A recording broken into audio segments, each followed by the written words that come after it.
To all who come to this happy place, Welcome. welcome. Well, come in.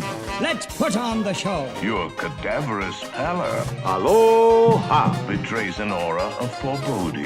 Hang on to them hats and glasses. And now, ladies and gentlemen, Remain seated, please. Permanecer sentados, por favor.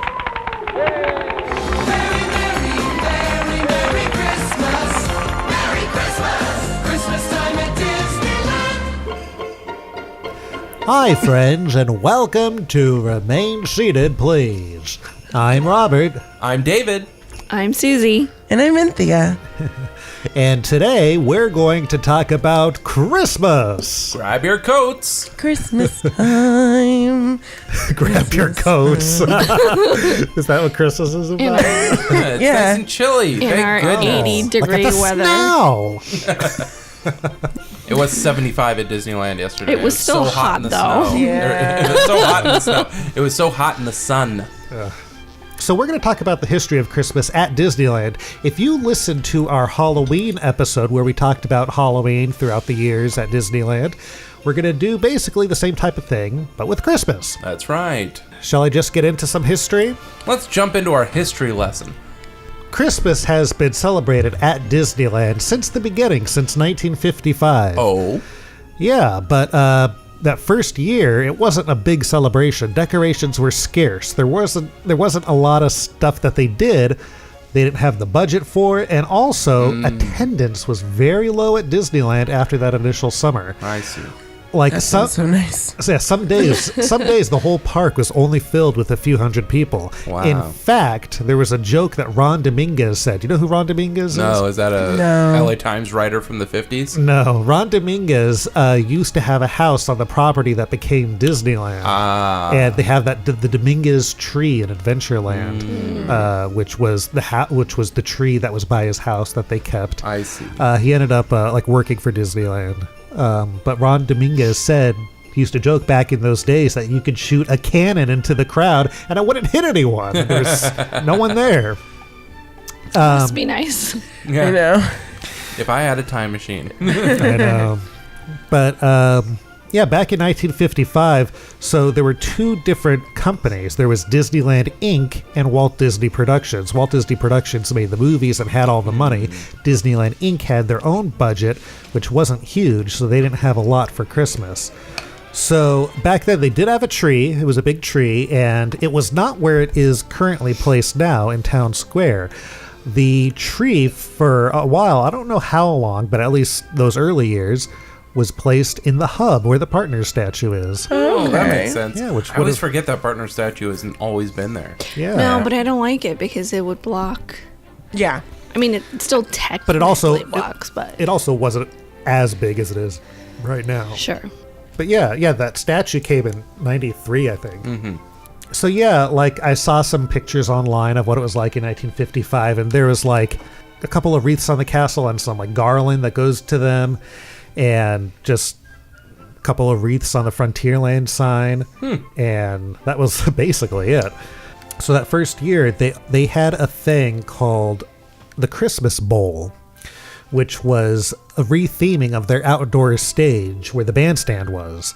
It was either the first year or the second year. I saw conflicting things online of when that came to be, but there was this Christmas Bowl, and it would just be the bandstand, but with choirs singing Christmas carols. So pretty basic, nothing too elaborate. But also that first year they had the Christmas Circus, remember there used to be a circus outside of Disneyland called like the Mickey Mouse Club Circus, I think. Oh, I thought it was where New Orleans Square was. Oh, that was Holiday Land. Well, that was outside. I think it was outside the park though. Oh.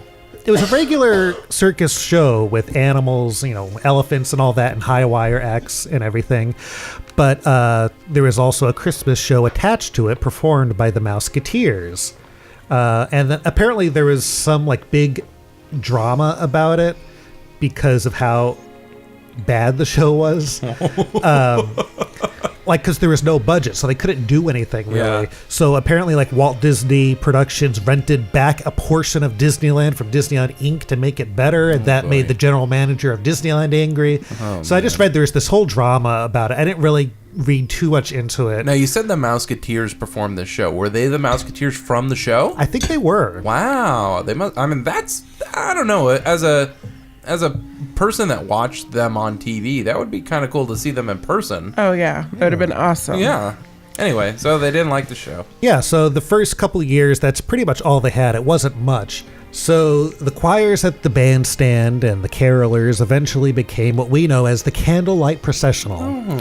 Now, the Candlelight Processional is a terrific show with carolers and the telling of the first Christmas, and the first one was done in 1958. The first one was comprised of 16 choirs, and they had the Dickens Singers.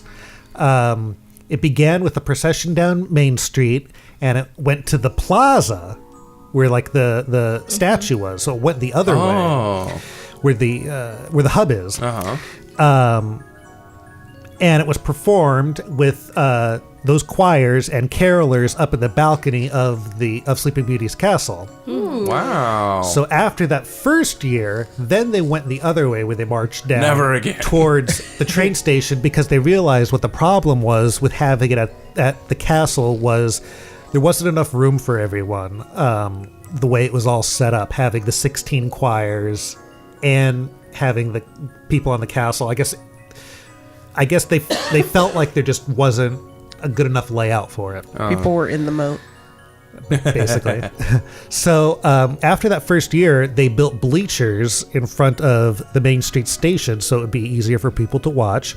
And the 1959 performance had 2,574 singers, Wow. making it the largest choir to perform the candlelight ceremony. That's a lot Excessive. of people. That's like, no, that is excessive. Yeah. Like, where do you fit viewers? It was just people singing at each other. Well, now again, this was, imagine in front of this train station, it's just long bleachers full of people. We're not talking about anything tree-shaped yet. Yeah. It's just regular bleachers. Okay. So in 1960, that's when they built the bleachers to be like how it is today, where it has the living Christmas tree, which means they shape themselves into a Christmas tree, basically.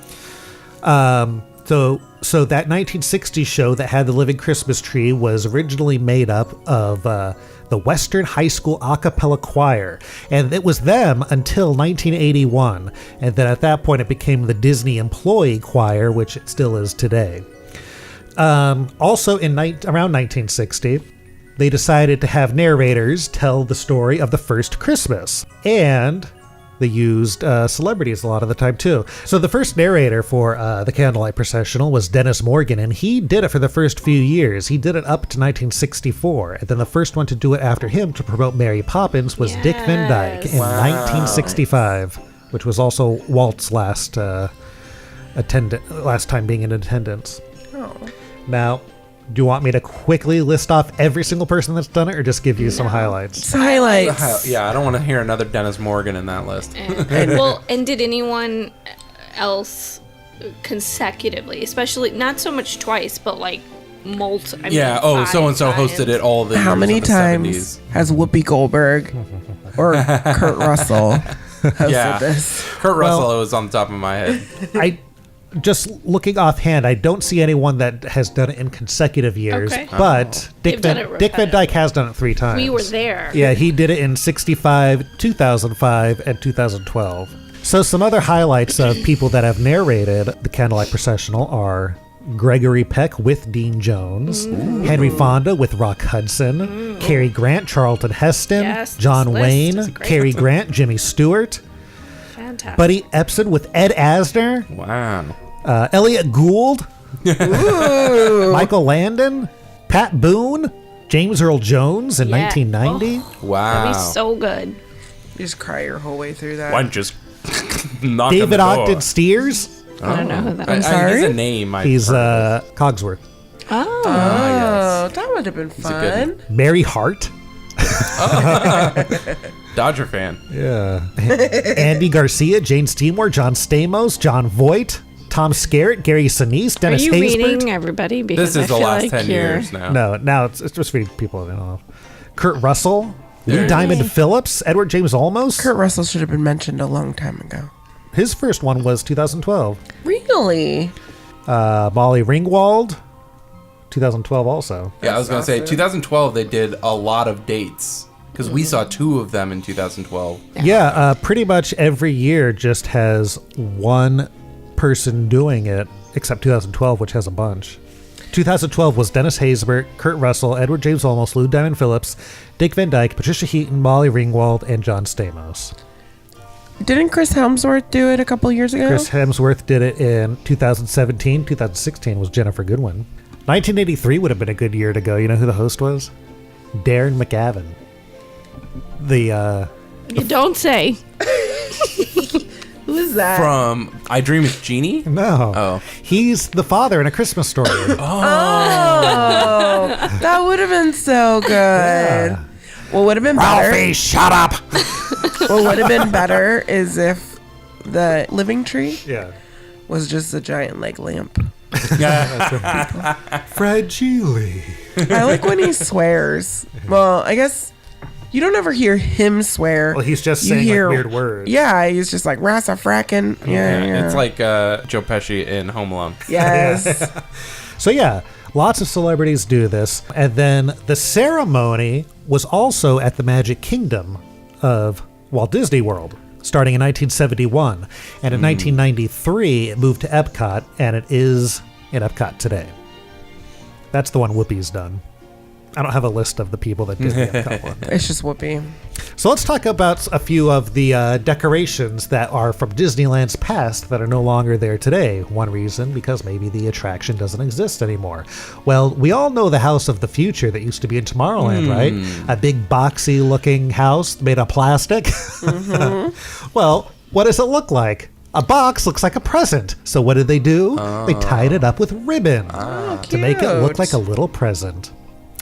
Also in the early years, the castle used to have trees, sometimes white, snowy trees, in the moat, just in the middle of the moat. So it almost looked like they were floating Christmas trees. 1961 to at least the 70s, the Matterhorn used to have a giant star on top to make it look That's like an a Christmas iconic tree. picture, yeah. Yeah, Can we get I that wish back? I wish that was still there. So the tree that you see now in Town Square, that was a real tree all the way up until 2008. It's a fake tree now. So now it has a steel structure, weighs 12 tons. Jeez. It's in 3 pieces, isn't it? Yep, it's in 3 pieces that they keep off-site and build together. It has 70,000 LED lights and 2,000 ornaments. So yeah, going a little bit back in time again, let's talk a little bit about 1966, which was a tough one because it was the first Christmas without Walt. Walt died December 15th, 1966, and 3 days after that, there was an episode of the Disneyland TV show that aired called Disneyland Around the Seasons, which talked about all things at Disneyland that had happened in the previous years, but it highlighted at the end with the new Christmas parade called Fantasy on Parade, and they talked about the Candlelight Processional. The first parade at Disneyland that was Christmas debuted in 1958, and that was called Christmas in Many Lands. The name changed in 1961, and it became Parade of the Toys and then Parade of All Nations. Parade of All Nations seemed really neat because it was people from different countries around the world showing how they celebrated Christmas. And they did that until 1964. And then the following years when it became Fantasy on Parade. That one stuck on for a while. In the 80s, the park debuted a parade called the Very Merry Christmas Parade. And then in the 90s, in the mid-90s, they debuted a Christmas Fantasy Parade, which is what they have now. Yeah. I love that parade. I say Fantasy on Parade is the most famous one that was there the longest. It was there from 65 till 76 and then back again from 80 to 85. The 1961 that I mentioned before, the Parade of Toys, was a special one because that coincided with the release of Babes in Toyland. So that's when they added all the toy soldiers to the parade, which are still there today, correct? They are, yeah. Yep. So, Such a great costume. yeah. It's really very is. effective. One of those. That's one of the highlights of the parade for me. Yeah. Now we're used to attraction overlays. And do you guys know what the first Christmas overlay was for an attraction? Small World. Not Small World. 1984. 84. I don't know. I don't know what it would be. Well, it ran from Christmas seasons of 1984 to the year 2000, and it was the Country Bear Christmas special. Darn it. I don't know how I didn't think of that. So it was the first attraction to have an overlay, which later led to It's a Small World Holiday, which premiered in 1997, the Haunted Mansion Holiday, which was 2001, which we talked extensively about in our Halloween episode. And then, of course, there was the Jingle Cruise, which was from 2013 to 2016. Yeah. I really loved the Jingle Cruise. I did as David well. always wants to know when it's coming back. I don't think they were going to get it I back don't here. think so either. Yeah, it's Do they have it in unfortunate. Florida? Yeah. Blasphemy. I know. One of my favorite Christmas things at Disneyland, which they don't do anymore because it's not there anymore, is Big Thunder Ranch. Yeah. It's one of my favorite things. I couldn't find anything online that said the years that they had their Christmas decorations up, but that was just such a great Christmas area. They had live reindeer. They did have live reindeer, and they had the turkeys on Thanksgiving that they parred in. That's right. Marshmallow and yam were the last ones, I think. Yeah. Well, they had a Santa Claus meet and greet, which I thought was really awesome. They had a cow also that you could go. Is that the cow with the Mickey on it? No, I don't think that they had. Is that Mickey Moo? I don't think that cow was there, but there was another. Oh no, there was a donkey also. There was either a donkey or a cow that was close to the. I think maybe they switched off. I'm not too sure. And then they had like a cookie decorating station, so you could buy a cookie and they gave you frosting and That's M&Ms right. and I remember sprinkles. that. And then you could also coloring sheets and do activity sheets and stuff, and they'd have live entertainment also. Yeah, the last few years they had Billy Hill and the Hillbillies, and Yeah. remember the Country Bears came out. That's where I Yeah. saw Liver Lips after That's so right. many years. Yep. And I think, wasn't it the year that was officially closing? Or was it the year that Billy Hill and the Hillbillies left? All of the Country Bears came out. We happened to be there for like their last performance. Yeah. And all the Country Bears came out and danced around Aw. for them. It was very sweet. Oh, I miss Billy Hill. Me too. I think you can still see him at Knott's now, right? I think Yes. Knott's look like it has some great stuff coming out lately. Are we going to turn into a Knott's Berry Farm podcast? so. Maybe. Because they have, what is I'm it, ready the to eat all Bigfoot boysenberry. attraction coming out. And then their Christmas show looks amazing. However, somebody did in their stories post, I don't know what they're doing there out in front of the Guardians of the Galaxy, but there were these two cast members that I guess are Groot handlers were doing the Peanuts dances in front of Guardians, and it was so amazing. They stole that from Buffy the Vampire Slayer. Maybe they're Buffy fans. I don't know. Yeah. So that's pretty much the quick rundown that I have of Christmas in the parks, excluding what there is today. The final thing I do want to mention, though, which is a big part of Christmas for my family, and maybe yours too, is every Christmas morning watching the Disney Parks Christmas Parade on television. Did you guys watch that on Christmas? No, it never was a thing in my house. Really? Oh. Yeah, every Christmas we'd We watch still it. watch it. We Yeah. watch it in this house. Yeah, on ABC. The first time they did that was 1983. The first hosts were Joan London and Mike Douglas.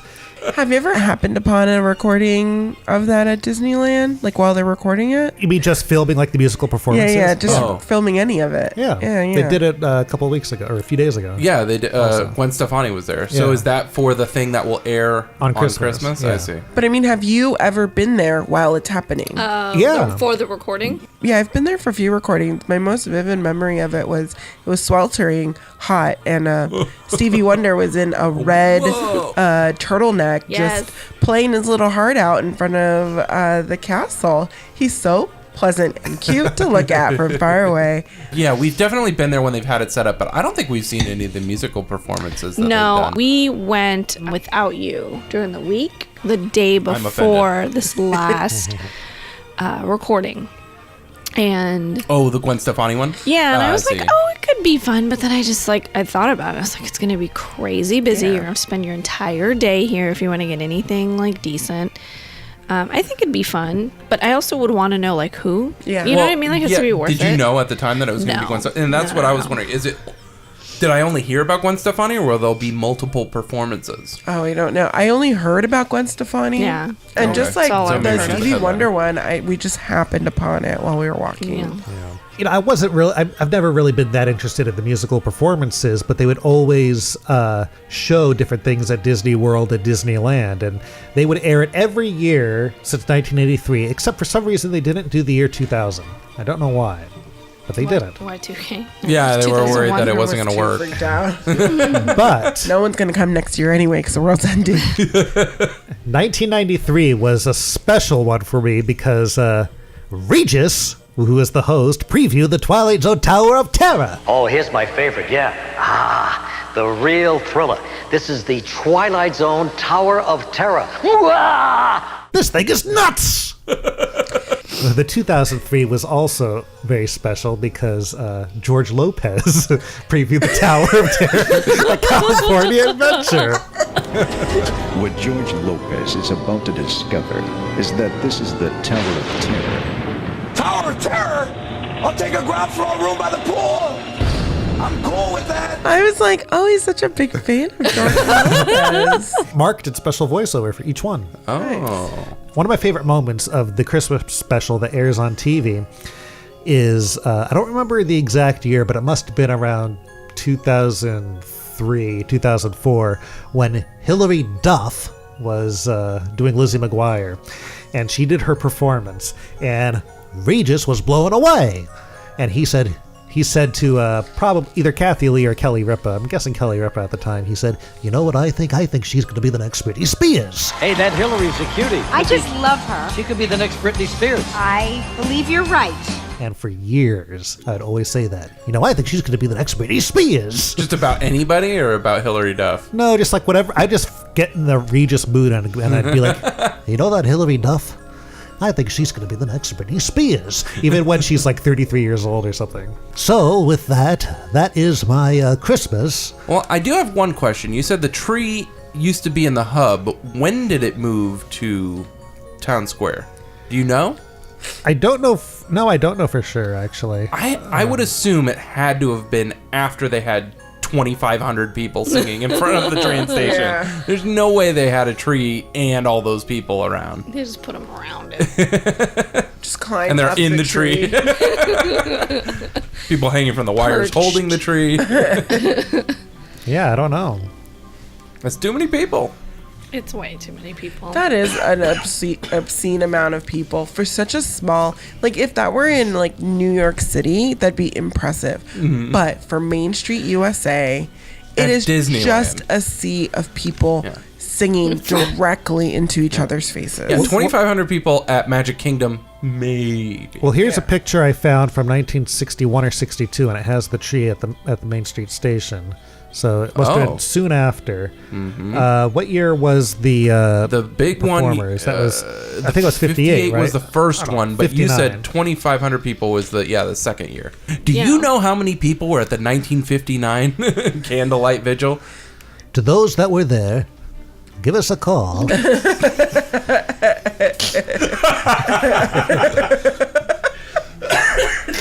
Give us the call while you're going for $64,000. Oh my god. All right, so that's a little history of Christmas. So let's talk a little bit about one of the more special overlays. We talked about the Haunted Mansion holiday in the Halloween episode. Let's talk a little bit about It's a Small World holiday. So it opened in 1997, and pretty much what it is all of the kids of It's a Small World are singing Jingle Bells and part of Deck the Halls mixed in with the original theme in various languages. Or Jingle Shells. That's right. I love puns so much. There was a little girl behind us that she thought it was so funny that they were saying jingle shells. She's not wrong. Not wrong at all. The exterior of It's a Small World is designed by Rolly Crump and was inspired by Mary Blair's art. So the exterior itself is decorated in about 1 million individual lights, which are like strung up. And they start stringing them up at the end of October, I believe, to open it up just a few weeks later, beginning of November. and not once will you find a single bulb out. That's not true. Except for all the time. That also includes like the topiaries that they have, but I think that number doesn't actually include the pavilion that leads up to it, because those actually are also decorated. There's individual little wreaths that line it also that are themed after different countries and different, like, I'll say themes of It's a Small World, because I think some of them are like the ocean theme and whatnot. One of my vivid ones is the little French one with the little poodle, or the Big Ben England one. So like the Leaning Tower of Pisa. Oh yeah. Now there's also maybe more now, because there's that new queue area too. Oh yeah, huh? Now they have but there that might be little less area. topiaries also. So Well, but also I'm wondering, they say there's 1 million lights. Are they counting exactly 1 million? Come on. It has to be. It can't be. It doesn't exactly. say 1 million. It says close to 1 million. Oh, okay. 998,336. But they do decorate pretty extensively on the outside. The face that's at the top above the clock of It's a Small World gets a little hat. I love that hat. I do So too. cute, yeah. And then one of my favorite things that they do is every 15 minutes after sunset, they do a little projection against the facade, and I think it's to the Nutcracker. It's super awesome because they really play into the design of the attraction, and then they put in some real classic looking cartoons, and then it just all culminates in a really awesome relighting of It's a Small World, which also you can, I believe, time to be there when they light it up for the first time, and it's really impressive to see that entire facade light up at the same time. And every time I see it, even if we're waiting in line for 30 minutes, 40 minutes, and we see it 3 or 4 times, I very much get very teary just watching it, because it's like, I really love the Nutcracker Suite. And then I just really am a sucker for turning on all the decorative lights at one time. When I rode it yesterday with Wes, he was like, "Oh, what's that?" And we were just pulling out of the docks. And I was like, "Oh, it's a moose." I was like, "Oh, but for Christmas, it could be a reindeer." And then we come around the backside, and there was a reindeer topiary. Is the reindeer always there? Oh, cute. I don't think so. So do they bring a plant in, or do they cut? It might be vague. I mean, they have a whole horticulture department, so they'll grow topiaries, because a lot But of they must like have to then put it there at some point. Yeah, I'm sure. I wouldn't be surprised if that's what they did. So yeah, coming around the horn there right before you go into the building, and to your left is an actual reindeer topiary. So in the interior, everything is decorated with various Christmas, New Year paraphernalia and whatnot, and it's pretty amazing. They also added a giant snowman to the grand finale scene. But yeah, I don't know. I think it's pretty great. Do you have a favorite piece of the overlay inside the attraction? I'm kind of partial to the Easter Island heads with the Santa situation happening on them. And I really like what they do in Latin America all around. It's just very, very festive when you go in there, and you you travel essentially through a piñata, or like with the thing around it. I don't know. It kind of is very encompassing when you're going through that area. Do you guys have a favorite part of It's a Small World holiday? If you count the outside, obviously it's the outside. Yeah, no, I agree. I think we've been there a few times where the lights all go on for the night, and it's really spectacular for all ages, really. Yeah. I really like, for some reason, the year, because every year I'm like, oh, that looks so weird. And then I really like the Canadian Mountie ornament that like puts his arms up and down and his mouth opens up, and he's got 2 really big long teeth. Well, that's my favorite thing in the whole ride, but that's not specific for Christmas. It's there all the time. Oh, well. Yeah. Oh, but that's a good thing. It reminds me of these Christmas ornaments that I had as a kid, where you pull the string and they do that move. So that's why it means Christmas to me.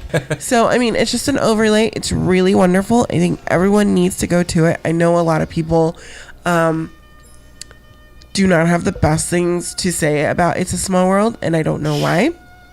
But It's a Small World holiday is really just some old-fashioned holiday fun, and it feels so genuine and pure, and it's just, I don't know, it's very heartwarming to look at this ridiculous facade, which is just beautiful to begin with, and then they just put all of these lights on it and stand there, watch the projections, because it's a great little treat. It takes no time, and it's great from every angle that you look at it.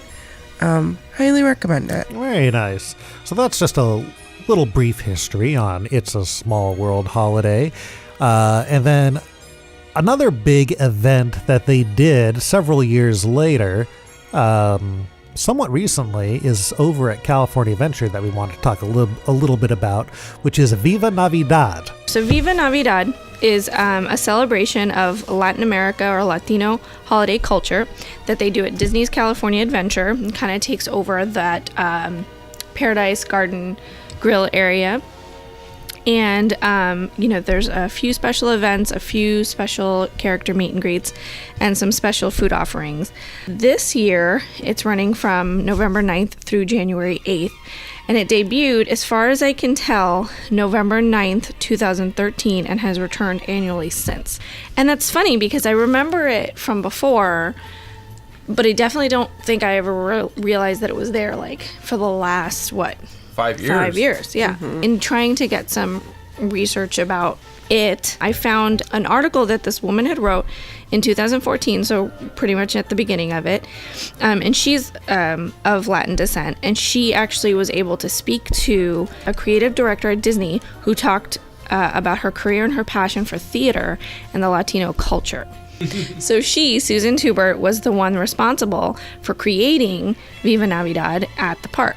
This article I really liked because she spoke of it, of the whole kind of event as a kind of obviously an opinion piece, but it meant a lot to her, and I think that's what touched me about reading her specific take on it at the beginning of its creation. Just being able for her as a person of Latin descent to go and see and be able to have kids go and see that represented, and it's done really well, I think, in most aspects, I should say.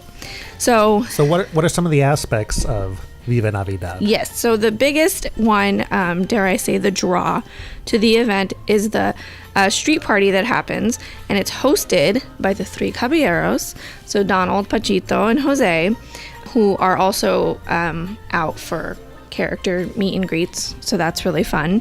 But they host this street party, and it happens, I feel like, every few hours. So the street party we saw from the back actually the first time. It's a very limited viewing space for it, so you really gotta get there at the right time.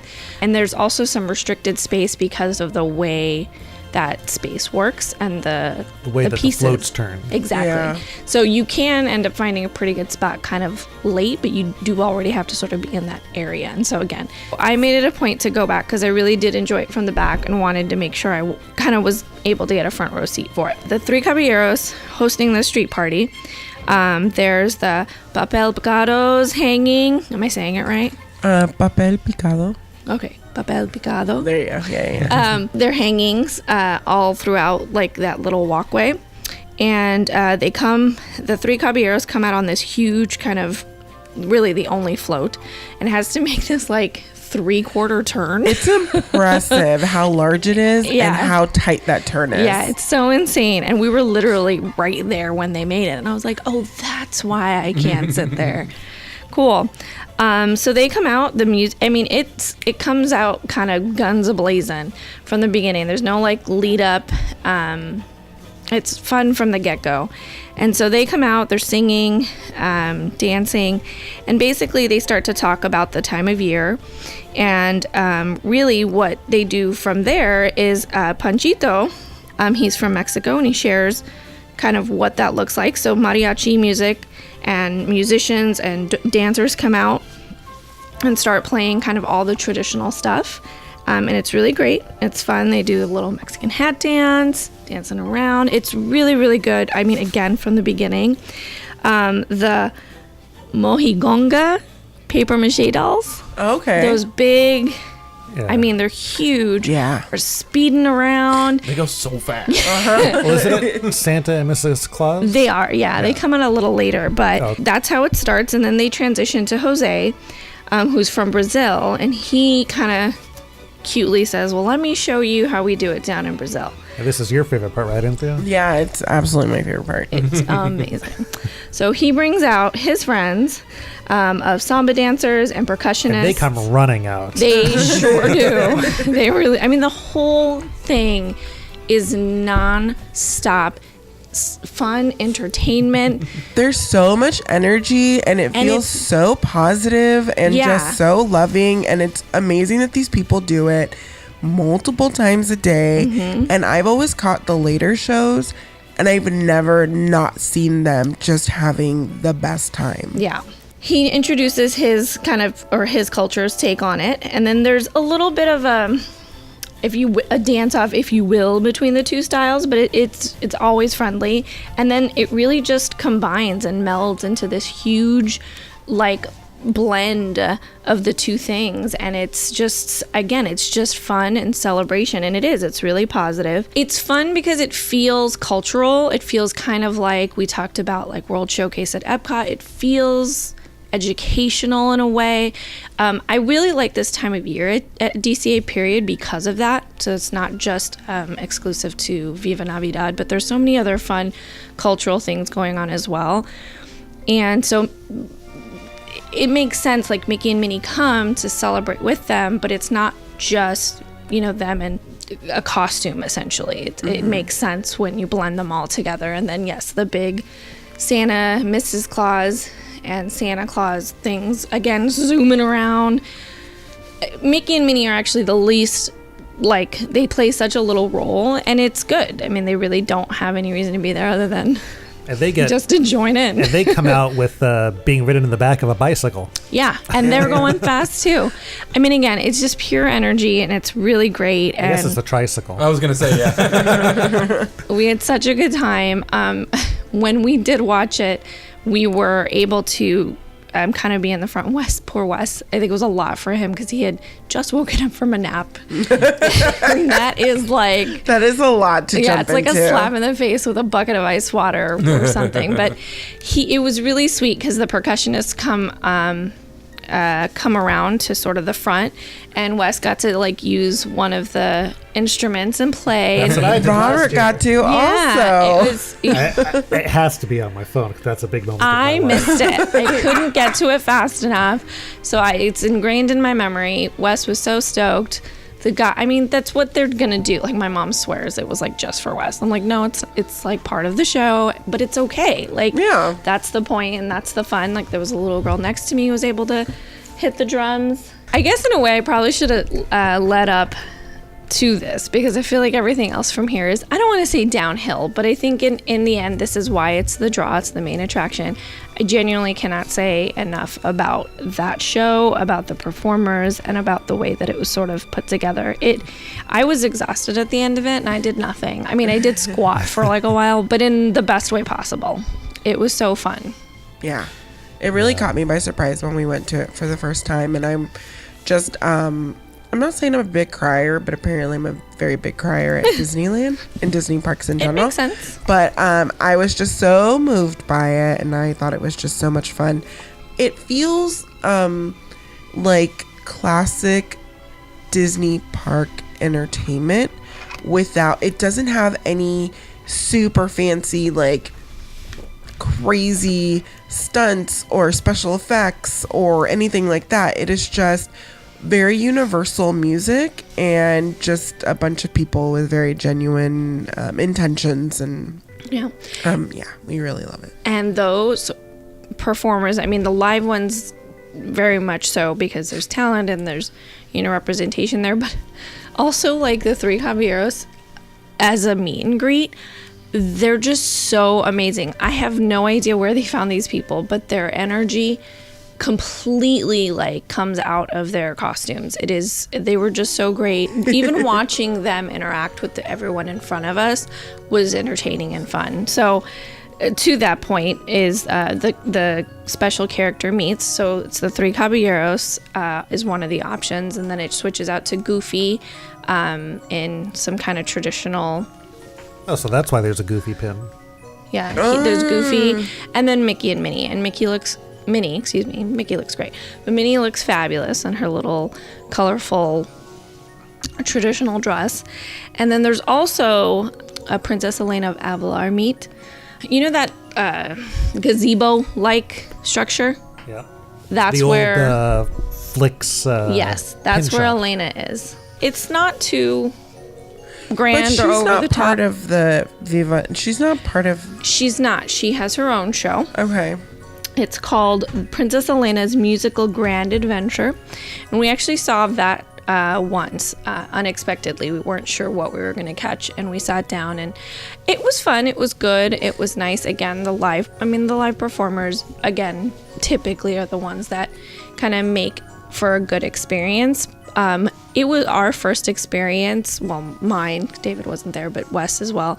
It was our first experience anything Princess Elena, really. So I tried to pay attention. She sort of tells her story, sings. So again, it's a princess live singing, and it was great. It was fun. And then, yeah, it's very short and kind of sweet. But that's one of the other entertainment pieces. So special food offerings. Paradise Garden Grill has a special menu.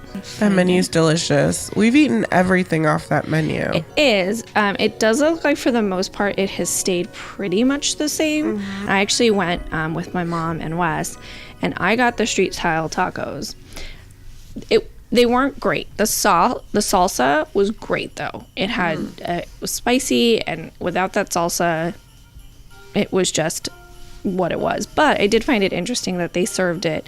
So the street style tacos, you get one carne asada, one carnitas, and one chicken taco, and they're pretty basic, which is fine. I don't need a fancy taco.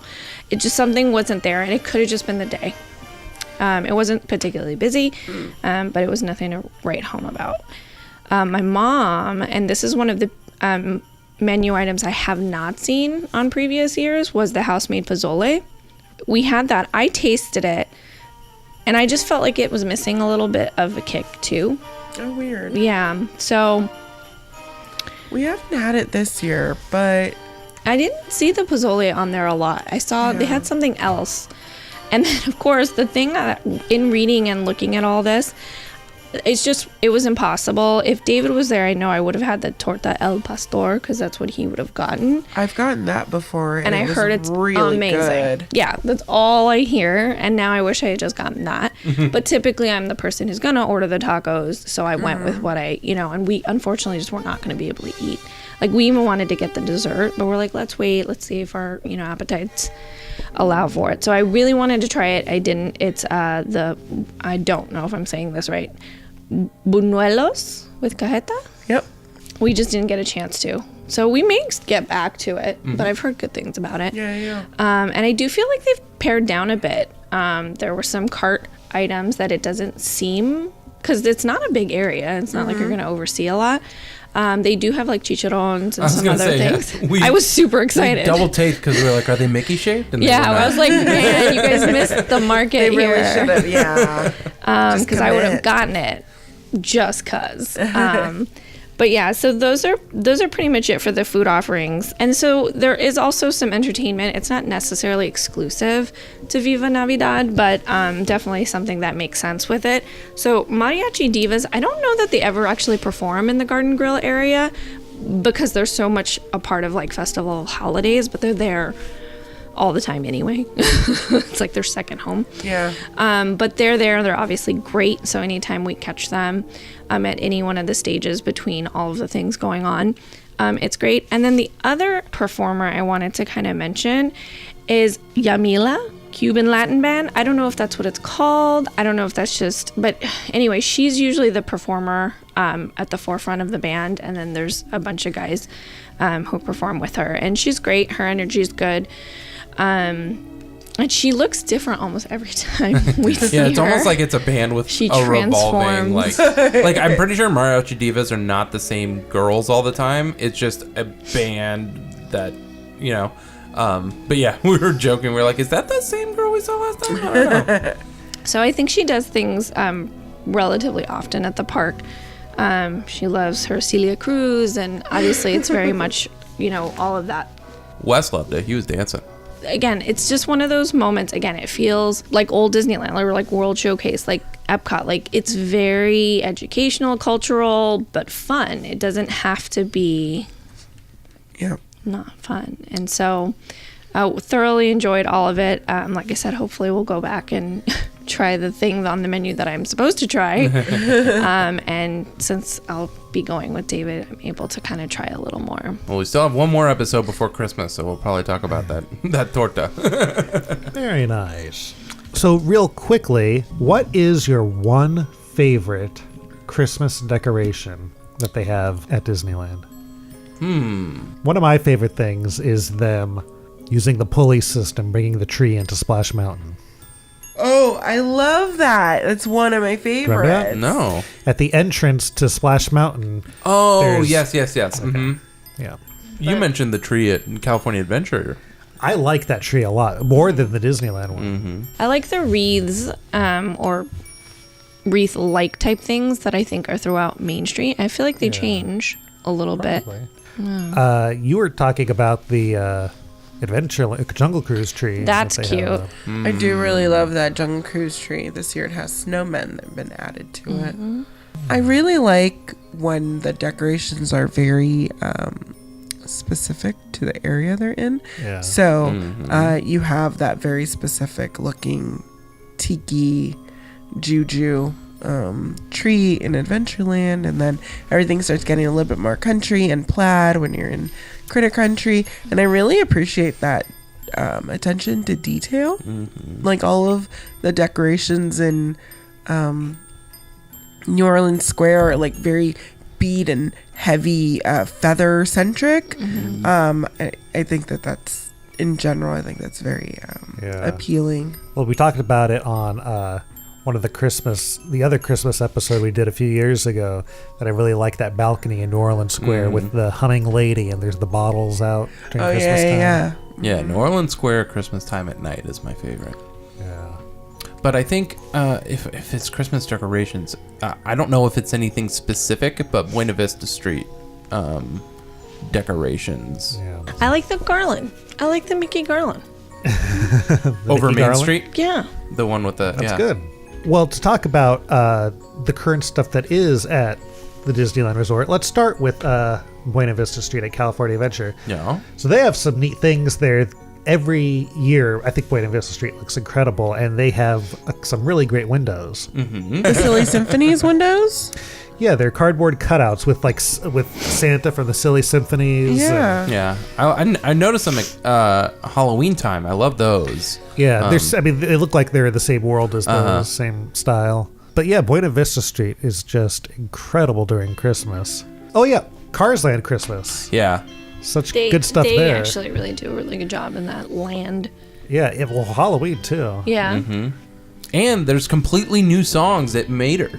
There's 3 whole sets of Mater songs. There's regular Mater, Halloween Mater, and Christmas Mater. It's amazing. Oh, wow. Yeah. I then do question what they think, what is up with their afterlife beliefs and whatnot. With where cars go? Yeah, I mean, it's just, because they use pieces of car for decoration. So they use pieces body of parts. their brethren. But I mean, that's like getting a little too deep into what it is. Just take it for what it's worth. I can see it at Halloween time though, but Christmas, I'm like, did you need to use that muffler garland? But I do really like it at the same time. I think it's so great, and I like that little snowman car. So, have you guys seen the Christmas parade or fireworks? We've seen the Christmas parade. We did not see the Christmas fireworks. Well, tell us about the parade. Anything different? No, it's your standard Christmas fantasy parade. There's Buzz Lightyear and Santa Claus at the end. What my favorite thing in the parade is? The upright reindeers that walk around. So cute. Have you seen that video of that one reindeer dancing in Disney World? All I want for Christmas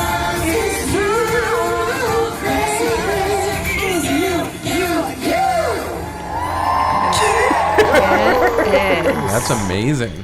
good. I have a castle show story.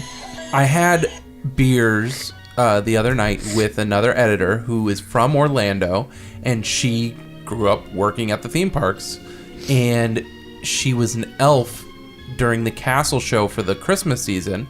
And so it's still Christmas time at the Magic Kingdom when New Year's hits, so they were doing the Christmas castle show before midnight, and they were like, oh, okay, so we're gonna do a big fireworks spectacular for midnight, so we'll add a bunch of fireworks. Did not tell any of the performers where the new fireworks were. Oh no. And the pyro crew lit off the wrong fireworks at the wrong time. She's center stage, and the fireworks shoot off at her. I think Mickey caught fire. I think another character caught fire. She took the brunt of it, and they basically didn't want to bum anybody out, so they were like, we have to wait until after midnight, then we'll call the ambulance. Oh and my I was like, there's utilidors. Can't you get out to the park? And they made them wait 20 minutes, but she basically she still has no eyebrows to this day. But apparently the Mickey costume caught fire. But because it was 2002, 2003, there's probably not a lot of video of it. But I thought that was a crazy story. I just heard it the other night. Outside of that, there are amazing performers at California Adventure for the holidays. I always love seeing The Sound, which is an a cappella group. All their songs are great, and they sing All I Want for Christmas Is You. There's also Mostly Kosher. Mostly Kosher, yes. Yeah, Mostly Kosher is fantastic. Is a Jewish theme band. They have so much energy. They're so much fun. And they have so many performance areas. There's one in Pacific Wharf. There's one in the beer garden that I always talk about and I can never remember the name of. And then there's right in the World of Color pier area. Yeah. And there's wherever you are, there's some band going on. It's amazing. We saw a lounge act. How does Luxo look, by the way? Luxo looks great. He moves He's great. really cute. Yeah. I heard people move? complaining about him because he doesn't not jump. moving? Yeah. Oh, well, why would he Was jump? he supposed to jump? Well, they say because he doesn't move, really. No, he moves his head and it articulates really. Does he light up? Smoothly? Yeah, of course. That would be weird if he didn't, right? So a few years ago, David and I actually did it for the first time. Are the famous Disneyland hand-pulled candy canes. Oh, yes. They've right there. They've been doing it since 1968. So this would be the 49th anniversary of the candy cane. So next year it's going to be crazy. The candy canes are the biggest, I think, draw, or what make them appealing are their the fact that they're hand pulled, and you can watch them do it in the park, which is pretty amazing. And the second thing is the size. They are apparently about 18 inches long. And they're limited. They don't do them every day. There are certain dates, so you'd have to look up the dates, and they're only going to be available at one park each day. So say they're available tomorrow at Disneyland, they will not be available at Disney's California Adventure. And so anyway, you'd have to look that all up. You have to get there super early. You get a wristband. There's usually like a cute photo op, but they're impressive. And again, it's like any candy making treat that you get to witness in the park, but just watching them do it is pretty impressive. And things are never handmade anymore, so I think just the novelty of it is nice. It is a neat thing to see.